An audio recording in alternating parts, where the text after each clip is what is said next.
Hello HEMA friends and welcome to this new video. So today I want to discuss with you a topic which is so widespread and so common among HEMA people that to an extent even bothers me because it is treated as something extremely important while honestly it is not. And I am talking of course about the difference between federschwert and swords. Like in our modern HEMA environment, in our practice. Now, I have here various swords. As you can see, some of them are federschwert, some of them are swords shaped trainers or whatever, replicas, you name it. The difference between them is, all the swords is quite relevant. All of them have different characteristics, and in the end, these characteristics are what define every single one of them. So for example, let's start from this one. This one is a very old replica which I was using 8, 9, 10 years ago to practice Fiore. You see, every people that sees it on YouTube says, oh, it's a beautiful replica. They still ask me under some videos where I bought this kind of sword, like the first or second sparring against Kit Farrell, which I had years ago. And of course it's a really interesting replica. It is relatively safe just because it has the rounded tip, but in reality it's not safe at all. And you have to exercise a lot of control to fence with this kind of sword.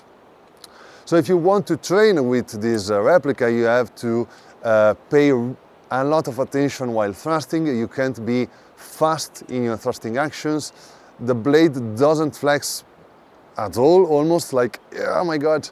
And it's really unsafe for our practice, especially if you want to fight at a high level of speed and intensity. So why some people are so interested in this kind of thing? Because it looks cool, because it looks like a sword. There is not any kind of motivation behind using these compared to a safer weapon, such as the Sigi, for example. The Sigi concept, I don't know. All these swords, anyway, have their own characteristics, as I mentioned before. Characteristics in terms of stiffness, in terms of durability, in terms of weight, point of balance, many different things. Also, weight distribution is another really important thing. So, which one of those is the most realistic in my experience if compared to a sharp sword?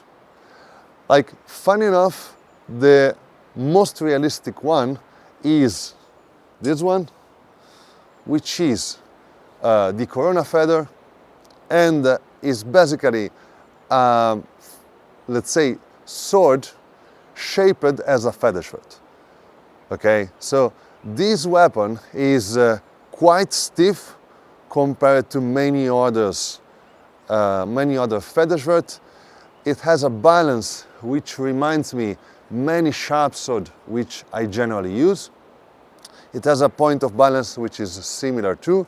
The weight distribution is similar to an extent, and this is what makes it kind of a sword shaped as a federschwert. Now, this makes it, even if it is among my favorite training weapons, relatively unsafe for really high intensity sparring if you are thrusting a lot.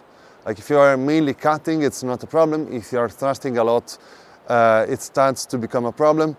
That's why I'm using more my Sigis now compared to this one, even if I love it quite a lot. Why I am talking about this?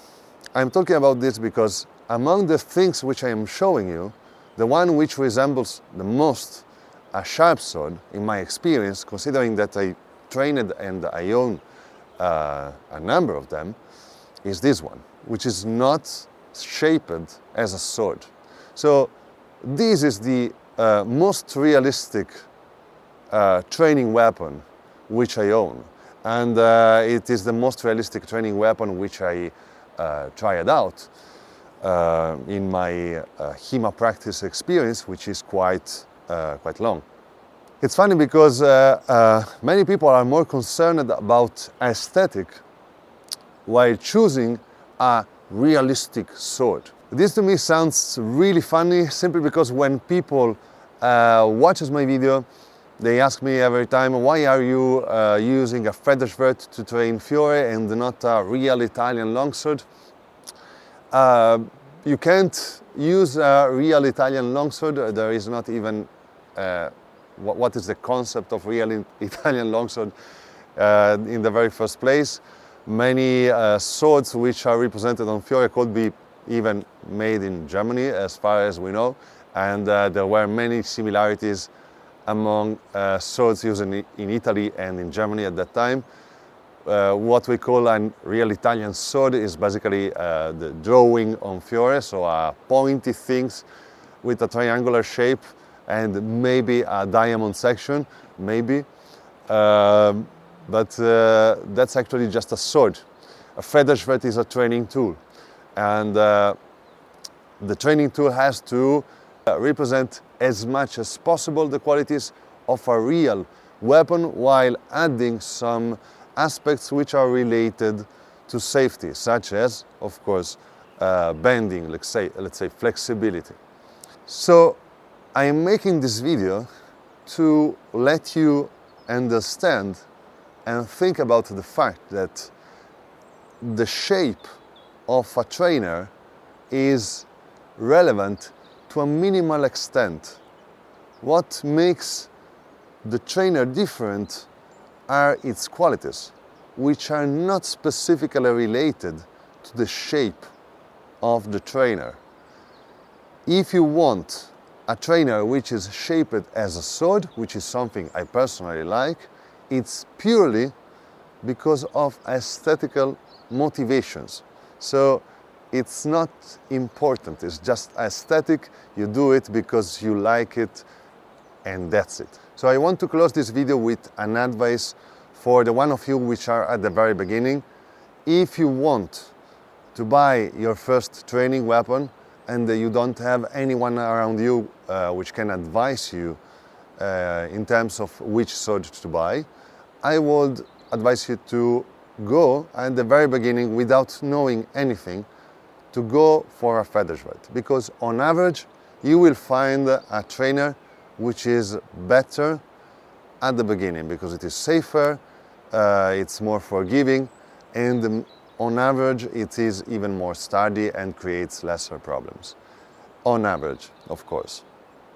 If you want a sword shaper training weapon, there are some which are really good, such as the Sigi King, for example, but you have to know what you're doing and you have to know which kind of sword you are buying, and in general it is not anyway the best choice at the very beginning, because to make a sword shaped training weapon, the maker has to make compromises, and the compromise will be either in terms of durability, weight, point of balance, flexibility, whatever. So you have to take this in account. It is really important.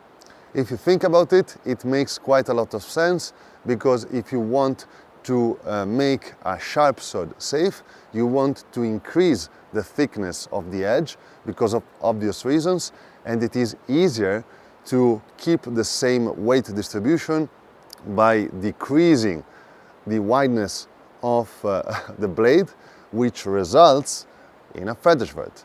Then some smart people with a lot of work, etc., can create this kind of things, safe training weapons shaped as swords, but it's not that common. It's actually not that common. So go for a federschwert at the very beginning, and then you buy whatever you like later as a second sword.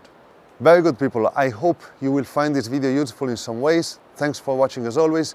Remember to check my Patreon page, link in the description, if you want to support me by receiving in exchange more of my contents. There is my ongoing series about Fiore de Liberi Gioco Largo, so the wide play of Fiore de Liberi, Italian longsword, which is ongoing, in which I am explaining all the interpretation of the fighting art with the longsword of this beautiful and interesting master. That said, thanks for watching as always, and see you next time.